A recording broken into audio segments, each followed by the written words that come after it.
So he runs his own league now. So I can't, you know, I mean, I done met him for real. You know what I'm saying? He ain't my type of person hanging around, but I gotta respect him. You feel me? No, for real. No bullshit. I respect him as a player, and I respect the move he just made. I mean, he just made. So that's some LeBron type shit. Put shit together that's going to benefit everybody. You know what I'm saying? Absolutely. I mean, it's going to trickle down. I was from the pro game. Now you adding, you know, more sponsorship to the game. Now you adding more views to the game. You know what I'm saying? You know, so he out in LA and all of that too. You know what I'm saying? So he bringing the entertainment into the game. So, you know, it's going to be a lot of opportunities, you know, now that the game growing bigger and bigger. So this is what I want to know. How much money annually can a lacrosse player make? What's the most somebody can make and what's the average? All right. So I'm going to keep it 100. So he probably making, he probably going to make 90 this year from just playing. So that's like maybe 4 months of playing. Right.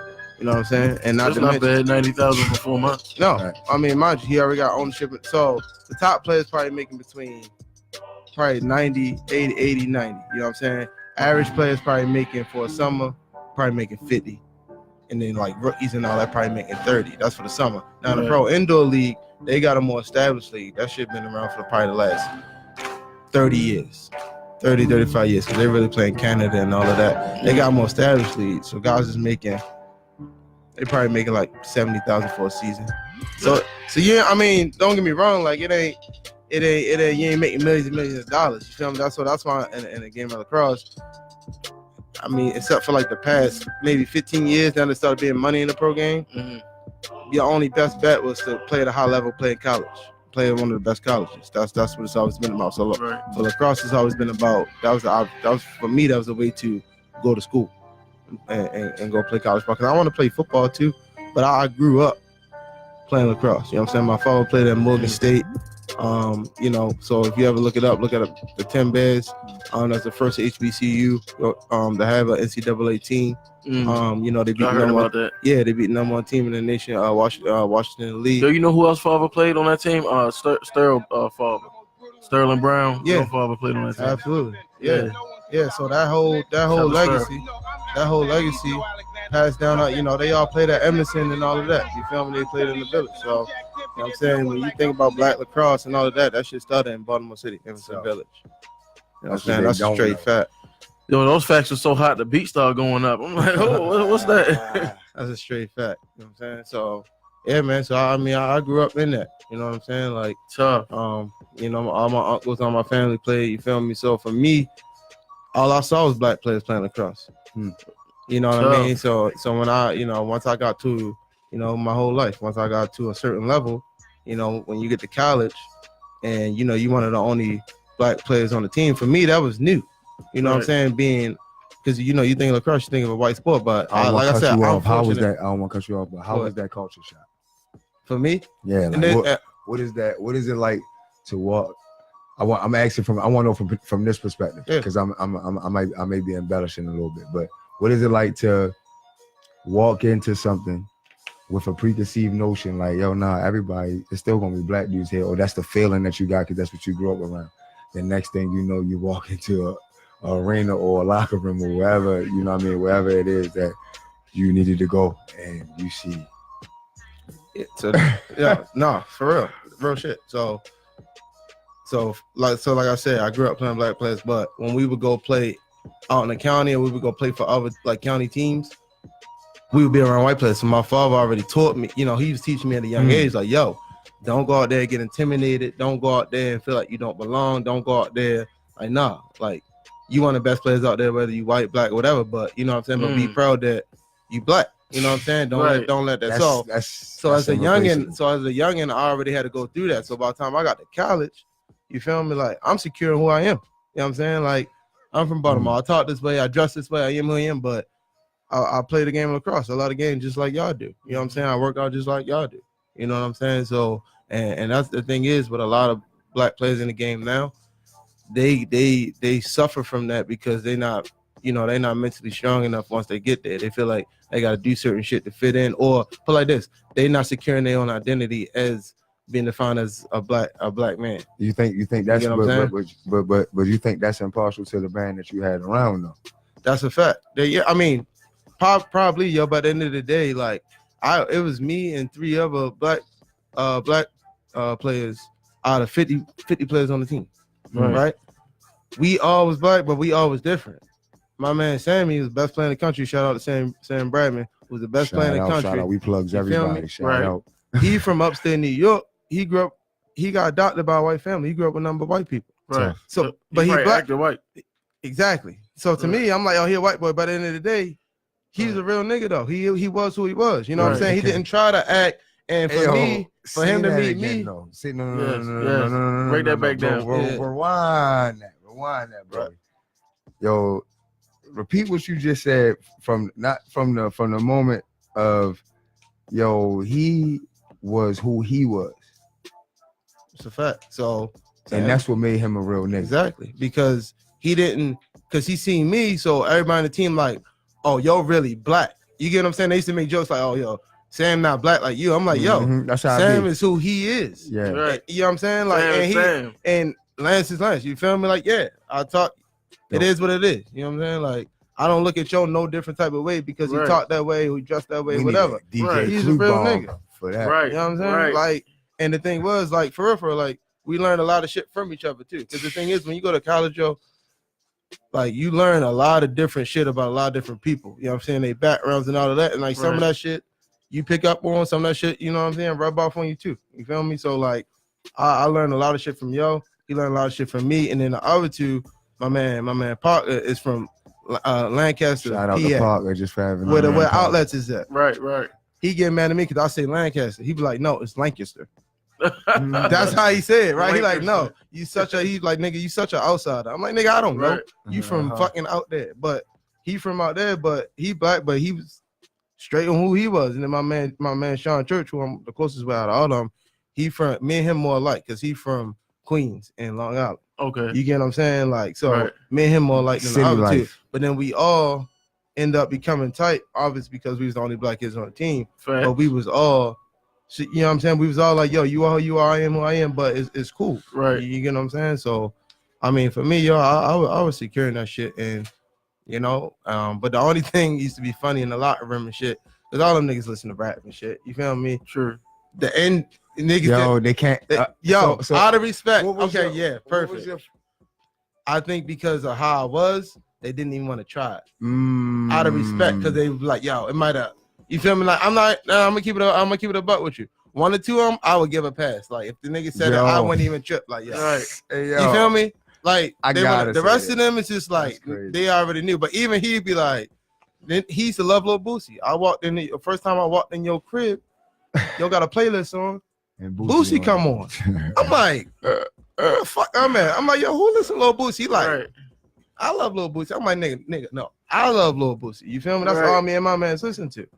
After that was like that was my closest man. You my nigga. Right. You get what I'm saying? You like, my nigga. So, but he would never say that shit. You know what I'm saying? So, yo, I it's crazy because we talked about culture shocks and all that shit earlier, right? Man, you was talking about it. Yo, this man talking about being around nothing but white dudes and like, yo, just speaking of that shit, right? Bro, when I went to Canada, like this was crazy. I went to Canada first and foremost. Yeah. You think of that's white. Why I said that's you think of white when you just say Canada. You think of snow. You think of snow. Shout out to Drake. Blonde girls, sledding, all types of shit. Right? Yo, I lived in a house. You know this because nigga, I lived in a house with a white boy that listened to rap, which was Jake. Jake was me and Jake is like, I got pictures. That's the one I posted. I got pictures. Like, these were my best friends. We had our crib, our house, we named it Fitzrodica. Because they were white, yo. Right. And it was like a blend. So I had white boy Jake, who was Irish. Blonde hair, blue eyes. You had my black ass from Baltimore. Yeah. You had Lurk. His name is Kyle. We called him Lurk because that's how he walked around. We called him Lurk. Right. You had Lurk, who was from PEI, which is like this big. The furthest Lurk had been before then was maybe fucking Newfoundland or Halifax or whatever. If he was hearing me right now, he'd be like, oh, come on, Alvin. No, I've been further than that. Like he's that type of guy. Right.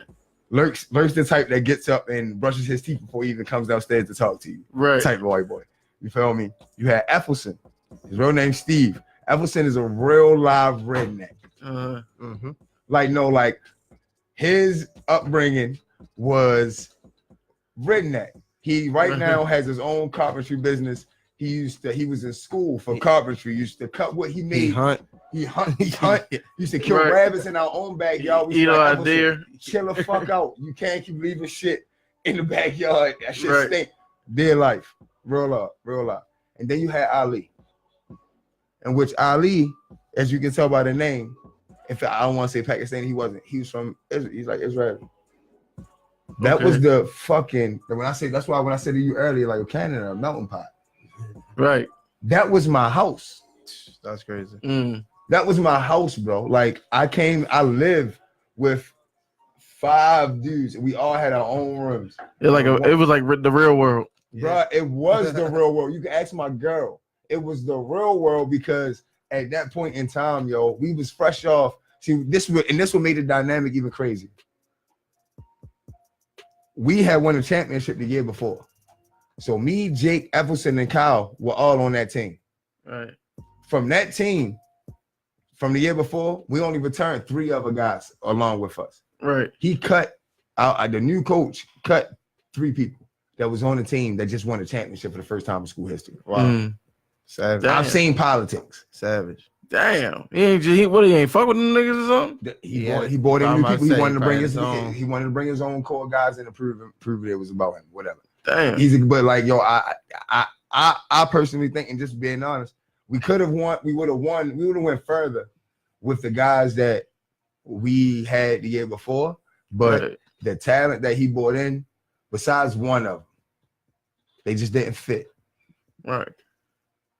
1 or 2 of them fit, but like one of them, like he just didn't fit because he came there with the wrong attitude. Right. You know what I mean? At the time, it was crazy to see how he turned because he was a real cool dude. But again, he was from New York. He came there with the wrong total mindset. But yo, I lived with 5 dudes all from all these different places, bro. We used to wake up in the morning, yo. When I say we used to do everything together, bro, right? Like I did everything with these niggas. Everything. We smoked weed. We drunk. We had parties. We did homework. We got mad. We fought in practice. We walked in practice. We tried all the college shit that you could try that was in the realms of and like, yo, bro, I got a picture. That picture I got where I'm sitting on the snow and I got my boxes on. And I got my middle finger up and it's crossed. What are you talking about? Yo, that's them. That's my house. That's my house, bro. I never experienced what it was to have, and I mean this, you've been my friend for fucking 15 years. Yo, I never experienced what it really was to have real live friends that had no choice, but like, yo, we had to understand each other. We grew up here. I never knew what that meant to have a friend that had no choice but to understand you because he was almost forced to. That's why I say to tell people like, yo, y'all keep thinking about with this program, y'all keep thinking about basketball. This shit way bigger than basketball. Right. Like, bro, I still can hit all these dudes up and say, yo, how you doing? Effelson, to stay on the point of using the word nigga, and yo, I gave Dan in my whole house a pass because it was like, and some people be like, yo, get the fuck. I'm like, no. I'm gonna tell you, you don't understand. Yeah. Like, yo, I live with these dudes. I know their heart. Right. So when people had them conversations like, nah, yo, they like, no, bro, Effelson was a real live redneck, right? But guess what he listened to? Jay-Z, J. Cole. Fucking, he listened to his country music. Don't get me wrong. Right. But guess what? If Effelson heard somebody else like call me a nigga, he was we've been to clubs together. He was the first one, right, ready to kill some shit, right. And he was the sweetest guy on the court. His parents used to be in the stands, and sometimes they used to say, "I can't sit in the stands." We were at the Nationals. They was like, "I can't sit over there," and he was like, "Yeah, my mom and dad were pissed off because people were over there talking shit about you." Like that's like, yo, and you would never. And this nigga grew up in the woods. Like in the real live woods. Jake. Yeah, authentic redneck. Yeah. Bruh. No, you don't understand. He wore lumberjack jackets. He chewed a toothpick all day, every day. Right. He wore steel toe boots. You feel me? Like this is what he dressed like every day. This was my man. We used to go everywhere. I used to walk around with this nigga. I used to get this nigga my kicks. I'm like, yo, where are these? And this nigga would try to put them on. And by the time we got to the car, he'd be like, bro, I can't fucking wear these, like, and put his boots back on. You feel me? Type shit. Like, yo, like, fuck that. I gotta beat myself. I just tell the nigga, like, you the realest nigga I know. Like, you the realest nigga I know. Him, Jake, Lurk was like, I know he's probably gonna run a Fortune 500 business or something. But like, if he heard somebody disrespecting, he had my back. You feel me? The new guys that came on the team, and some of them, like, later down the line, it's crazy because they've came back to even apologize to you. Like, the new guys are like, I got a lot of hate from the new guys because I was like, it was my shit, and it wasn't gonna never stop being my shit. You feel what I'm saying? It wasn't nothing y'all was gonna be able to do. Instead of coming in to join in, y'all came in with your own mentality, and that hurt. Like I said, hate and envy, two totally different things. Right. So look, when that shit happened, you wanna know why all the other guys fuck with me? It's because my nigga, I'm a loyal dog. I'm a loyal dog, nigga. Y'all my niggas. I don't care that these new guys coming in. I took the slack of being the guy that caused friction. Right. Because I knew what he did wasn't right. You feel me? I'm like, nah, yo, we just want to tell you. One thing niggas are lost. We lost in the national championship game. We just won our first conference championship in school history. Right. What do you know? You don't do that. Right. That's just how I look at it. It's a business, but you feel me? Yo, them white boys love me to death for that for the rest of my life. And them niggas used to be in the house. Yo, tell that fucking, like, I remember I had them niggas listening. I said, yo, y'all ever listen to 3 6 Mafia? Right. Had them niggas listening to 3 6. In there, what? Nigga, in that bitch. Fuck yeah, nigga. This, what chicken? I'm like, yo, these niggas wild. But yo, trust me, bro. It's different. People don't understand what it's like to really go to different places. Even in overseas, bro. Me being overseas, I done had teammates where they be having their headphones on and they use the word nigga. So it's all in the context of what you're using it in. Right. I don't really give a fuck. Like, if you my teammate, bro, because guess what? In between them lines, we gotta. No, that's a fact. Yo, the more you travel, the more you gonna see it anyway, because they do that shit everywhere. And they don't mean nothing by it, yo. Right. Like in Spain and all these different places, bro, they look at that shit as a term of endearment to us. Like, what's up, my nigga? And they white. Right. Yeah. You know why? Because all they hear over here and all the rap music is nigga. How the fuck you gonna tell them not to use it? Now here, we know. Watch your mouth. Right. But it is what it is. I seen somebody get choked out for doing that shit. Bro, I'm pretty saying, sure what's up, my nigga? Out. Yeah, yo, like, you know, only accept it for certain people, you feel me? But let's not get it twisted. You gotta get a pass from somebody. Yeah, and that person gotta be present. Don't just bring that shit on. Gotta be present. It's clear on 1500 right now. That person gotta be present when you say it to vouch for you. And he better be a good voucher. Yeah. He can't be He gotta be solid. Yeah. He's not solid. If he's a whore and he say no, he get good pass. And he get you get pop and he get pop. Right. Exactly. Because it's just the way the rules work. Yeah, that nigga pass gotta be certified. I don't want to have to pop you, but I have to. Yo, because the way the rules. You can't say that in here, yo. We just gotta let you know. Well, yo, fucking back to basketball, I guess, yo. Back to basketball, sports, all that good shit. Entrepreneurship, bro. Entrepreneurship, excuse me. My fault, yo. Got you. Yo, Scrap, I want to ask you first. All right. What's the reason that you think most black businesses fail? Because they inconsistent. What's the inconsistency, though? Is it some inconsistencies that you can name and say, yo, these are the normal ones you hear about, or is it just stereotype? I mean, it's several that I can name, but it's mainly I just generalize it, you know what I mean, to be in one category because it's either inconsistent with keep reeing up and putting the product out there, inconsistent in your turnaround times, inconsistent. That's another big problem is customer service. You feel me? Facts. For black businesses, the customer service be off. Brand right there. You know what I mean? You'll order something, you won't get that shit for fucking 4 weeks. Really, but yo, you in Baltimore, like. Damn. So what do you say about because like you know what I'm doing, you know what I mean, or whatnot. What do you say about a business like? Because I say this, I modeled a lot of my shit not modeled it after because I was out before them.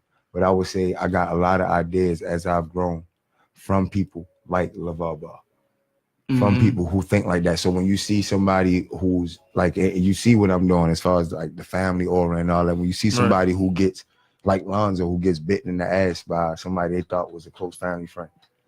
And then is that one of the things? That's a part of the business. You feel me? It's better to find it out early than late. But does that not happen with white people too? Or in real regular? So why it just don't be so publicized because we, you know what I mean? They like to spread our drama. They don't spread their drama like that. You feel me? They spread their success. They don't spread our drama. Yeah. Shit in-house. And then a lot of us like to spread the drama too. So it's a double-edged sword, you feel me? Because we spread the drama and they expressly spread our drama and don't spread none of our winnings, you feel me? And it's just like, you know, that's where a lot of the imbalance comes from when you talk about that. Yo, so this my only thing. Yo, when does it stop being okay for us to not sit here and act like we don't notice that shit? What you mean? Notice what? Notice that it's inconsistencies on our part and on that part. Like, yo, I run a business now. You feel me? This has been 2 years of grinding. That's why I said what I said the other day. I said, yo, I've been doing this for 21 months straight. That ain't got shit to do with the 4 or 5 years before that I had to put in work to get to this point where I can make it something to even grind for. Facts. I don't think people understand that part of it, right? So like, yo, for Lance throwing the ball on the Lacrosse thing, he got a whole business. Yo, you know how many kids, how many people are in that program? Yo, what makes you consistent or what makes somebody else inconsistent? Because shit happens with him. Shit probably can happen with me. Shit can happen with anybody. And yo, next thing you know, yo, you done put in all this work and people will say, oh, he inconsistent because of one mishap. You feel what I'm saying? You get what I'm saying? So that's why I was asking, was there any shit that's normal inconsistencies where a nigga gotta say, all right, yo, you need to make sure, because like, yo, I learn from everybody. Like right now, yo, I'm investing in what I think 4 it or is 5 too, different bro. things. So I'm like, what I think it is, you can't make the same mistakes over, or you can't make the same mistakes that you see other people you make. can't. No. You can't make the same mistakes over. So like you said, so if I'm like, yo, I'm buying this shirt from you, right? And you take 4 weeks. All right, cool. My bad, I made a mistake. It's gonna become quicker next time. All right, cool. Don't worry about it. I'm gonna buy something else. And then take 4 weeks again. Now you're like, all right, y'all, I supported you, but you didn't let me down twice, y'all. So I'm not about to keep on. So if you're making the same mistakes, you feel me? It's like, yo, it's gonna be like that all the time. You feel me? Like, so as a businessman, you know, now that you're running your own program, because I do the same thing, we can't make the same mistakes. What did you I said, I'm gonna ask this. We was talking about college. What did you learn while in college? Because like a lot of people don't, like, I went to school, right, specifically for what I'm doing, and I'm one of the people that really, I truly feel like that helped me, but I could have learned that shit if I just read a book on my own. Like, a majority of the shit that I learned while I was doing that, as far as going along the college part, majority of it was more so the people building part, not the actual skill needed to do what I'm doing now. Like, nothing I went to high school for prepared me for what I'm doing right now. My intellect, everything else, all that, yo, I feel like everybody's accountable for themselves. Because then how do you say, if that's the case, then how do you find a scholar like a Frederick Dulles who wasn't allowed the opportunity to go to a great school?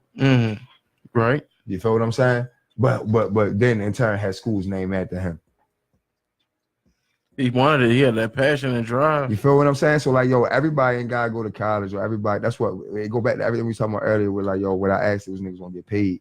Was like, yo, you wondering if people's gonna get paid? Do they still gotta stop paying? It's like, yo, yeah, but realistically, what you going to school for gotta dictate some type of, to me, some type of monetary something in the long run. Oh yeah, so like, so when I went, so for me, I would say for me, school one helped me realize that I can accomplish a lot if I really focus in, lock in, and get to where I want to get to. You get what I'm saying? Like, so for me, my drive, especially once I got to Salisbury, because I went to JUCO, played 2 years, and for me, that was another year to get 2 years to get recruited.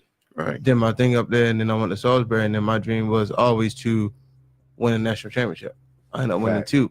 Facts. You get what I'm saying? But it's tough. We got champs on it. Right. Yeah, drag that. Yo, it's what? Not one, but 2. Excuse me, 3, including Davon. Davon is NCAA Conference Championship, Division 1 at Delaware State, baby. Shout out to Delaware State. D1. Right down the street from Salisbury, you feel me? D1. Tough. But yeah, yo, and so for me, it was just to visualize and really put in that hard work, that sacrifice to get to that vision. So now that we putting this business together, I'm not gonna lie, when you first think about doing it, you get a little nervous, like, damn, yo, so how am I really gonna put this shit together? That's a natural reaction. Yeah.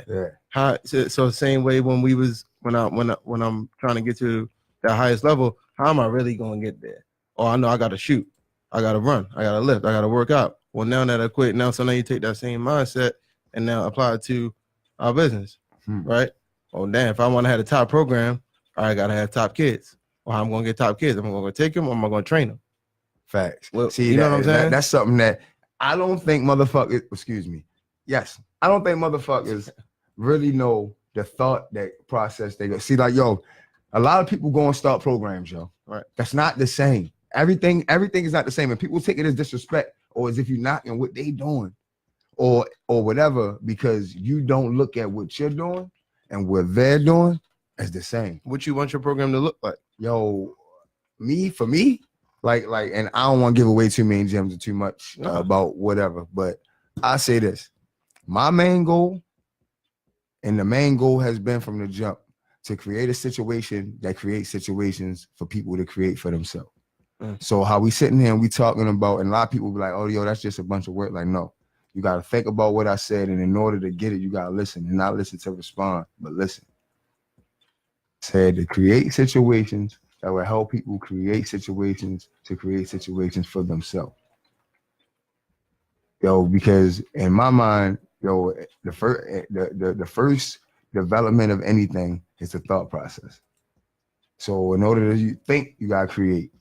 Creators and innovators, that's what they do. Yo, I don't believe that everybody has the willpower or the skill or the determination to be a creator or innovator.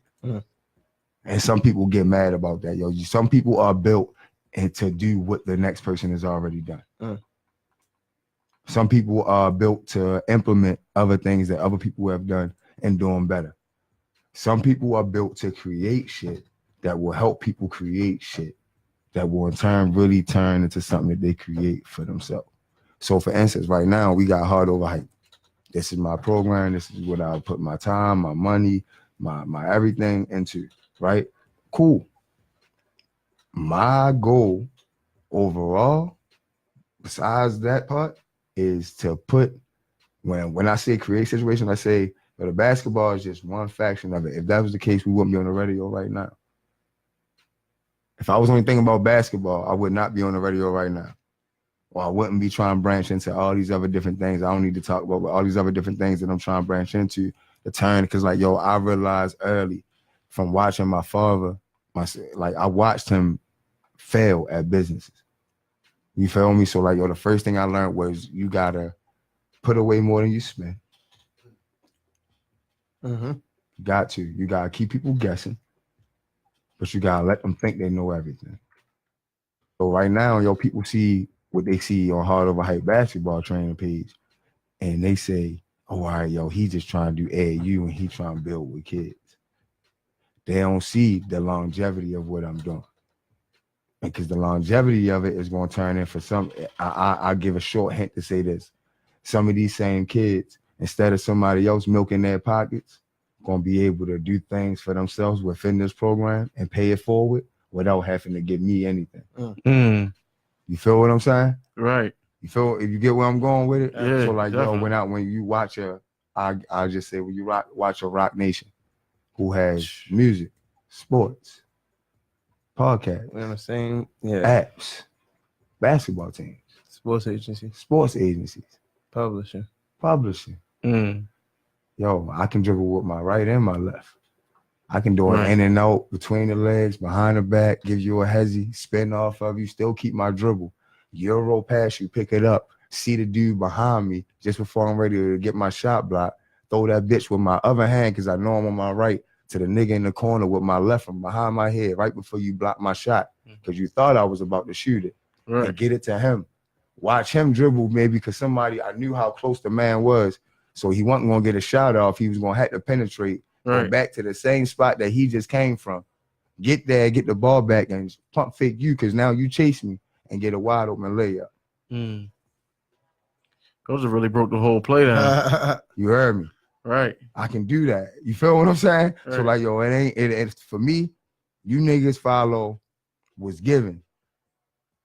And that's the same thing for him. Like, yo, what we doing right now, we ain't following what's given. That was the case this whole motherfucking notepad, we use everything on it. We probably use 5 things off of it. Right.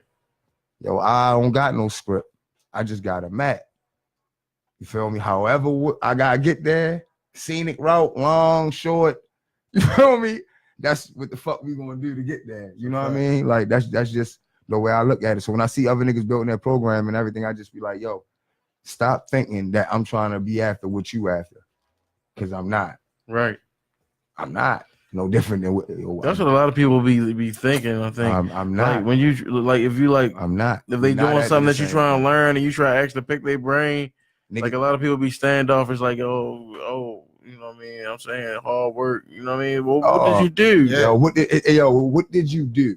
Right. Ask that again, no scrap. Like, yo, don't keep sitting there telling me a whole long ass story it was hard about work, how hard it was and dedication. And yo, I got up. That's why you gotta always remember, like, once you make it to a certain level, to help the people that's trying to get to where you at. Nourish. And I always been serious about that. Like I always try to help the kids, you know, get to college or, you know, give them advice or train with them or anything. You know what I'm saying? Right. Help them get to the next level. I mean, Facts. so that's what you're supposed to do. We got 8 minutes left. However many minutes left. And I'll just say that, nigga, for a first episode, first show, you know what I mean? Like, nigga, that we touched on a lot of gems, bro. Hell yeah, no bullshit. And yo, and all I'm gonna say is for anybody that did listen, no matter who did, who didn't, no matter none of that, yo, as this shit grow and as things get bigger and as things grow on, because all I know is go hard. It's a fact. Right. So like, yo, anything I'll put my mind into, I'm gonna put my effort into, I'm gonna put my everything into. I'm saying it into the speaker, I'm saying it to the mic, I'm saying it to all that right now. To the universe. So that way you know when you get there. it and you understand, like, oh, all right, yo, he's spoken into fruition. Because guess what? This shit that I'm doing now, this was a dream of mine 15 years ago.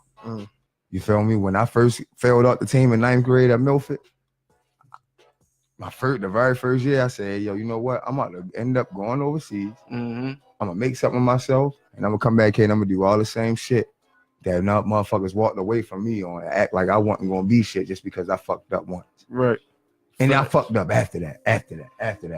But guess what? Real niggas fuck up. Real men fuck up. Tie their shoes. You feel me? Like my man Nipsey say, tie them blue laces. You heard me. And they keep it moving. Man.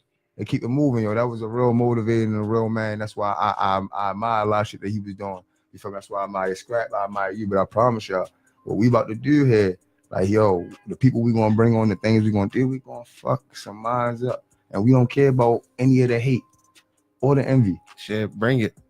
All we care about is results. Keep us going. I mean, we know we're doing something right. That's it. Men line, women line, numbers don't. There we go. Check our resumes, man. There we go. I mean, so let everybody know your handles and social media handles, how they can reach you. You know what I mean? Because I know you got a few of them. Yo, you can always reach me or us. I say we can go to reach me at Alvin at Alvin P4_4 or at Hard Over Hype TV or at Hard Over Hype 4_ basketball training. Please go follow all of those. Every last one of them. Every single last one of them. I mean, you ain't got to worry about following me because it's never about me, but at least follow the pages that matter. Facts. Yeah, man. You can hit me at Baltimore Lacrosse Elite, BLE. I mean, shout out to BLE. You know, up and coming program here in Baltimore City. Tough. Taking it over, man. Follow us on Instagram. Follow us on Facebook. Facts. Yo, you already know you can follow me on at Skrapmoney, SKRAPMONEY. You feel me? Also at social_loners. That's what I really want you to follow. That's the brand. You know, the Saturday pregame, the livest podcast that's live in Baltimore. You feel me? We nominated for best podcast on the Focus Media Awards. Yeah, I'm gonna drag that shit till it can't be drugged no more. You understand me? But you know, that's how you can get at the kid. You feel me? But mainly, if you want that real sports talk, if you want that focus limelight on the local people here within our hotbed of talent and in our surrounding areas, you feel me? or you just want real conversation about entrepreneurship and becoming a better adult. You feel me? You fuck with us, man. The HOH Heart Over Hype TV podcast live only on 1500radio.net. Got the YouTube stream coming soon. You feel me? Got the SoundCloud, got the Apple coming soon. You feel me? The Google Play coming soon. We about the RSS feed, all that, so you can get us any way you want. It could be your morning cup of coffee or your nightcap at the end of the day. You feel me? Absolutely. That listening, man. What's your comment? I just want to make sure that we get these scores out before we end off at the night. We got the Raptors and Sixers. Raptors beat the Sixers 101 in 96. That was the final. I watched most of that game. Kawhi destroyed their ass. And we got the Nuggets and Trailblazers. Nuggets got that W, came back after that crazy 4 overtime game to come back and get a win. Now that series side is tied at 2-2.